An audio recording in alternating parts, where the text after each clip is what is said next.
equities in the past few sessions have come under pressure, largely due to the weaknesses in currencies. Do you expect this weakness to continue in the near term? Well, I think the overall dollar strength is likely to continue going towards the end of the year. However, I'm more optimistic on the index performance of Asian equities, largely due to two factors. One is that the valuation of equities in Asia continues to be very attractive. And secondly, perhaps more importantly, we've noted that in previous episodes, higher US dollar interest rates are actually positive for Asian equities when interest rates are low. So both of which are supportive of our view that Asian equities should continue to perform well in the second half of this year. What do you make of the weak China data out over the weekend? Well, I think, frankly, if you look at the fixed asset investments as well as retail sales numbers, the consumption and investment part of the story is more of the same. Export numbers clearly have decelerated, but I think that's partly to do with the tighter regulation or tighter monitoring of the accuracy of the data rather than a loosening of momentum itself. So in that sense, I think the market's been ignoring the strong export data for the past 3 or 4 months and have assumed that export continues to be lackluster. So in that sense, I think we still maintain a long-term positive view of China for two reasons. First of all, valuation in Chinese equities continue to be very attractive. And secondly, with the market expectations of China continues to correct lower, I think that will be a point where the data will actually meet expectations, and this is where we could see more upside to Chinese equities. How should investors position given the possibility of further easing from Beijing?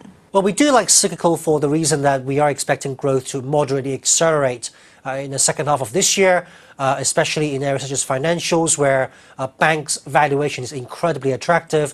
And I think a lot of the bad news, such as potential deterioration in credit quality, has been priced in. Consumer discretionary and staples, both of which are also looking pretty strong on the back of ongoing income growth in the Chinese economy. Where we are more conservative about is perhaps in the materials and also in the industrial side, where export performance continues to be lackluster, and that will only improve once we start to see demand from the US and Europe, as well as other parts of the world start to recover. What do you make of the improving economic data out of Japan?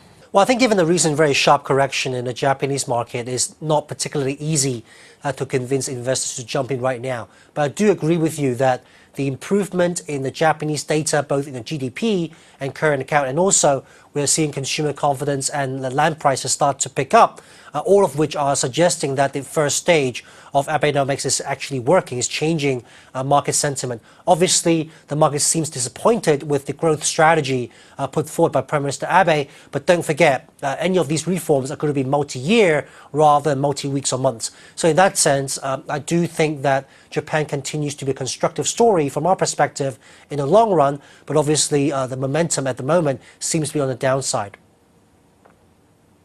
How do you position in Japan now? I think the yen will continue to weaken, especially after the pullback that we've seen in recent days. I do think that investors should continue to gradually edge towards Japanese equities, averaging in, really take advantage of this correction to really buy on dips. And I do think that more foreign investors are likely to go into Japan, given the fact that Japan, despite the rally we've seen in the past 6-9 months, continues to be very under-owned by both foreign investors as well as Japanese investors.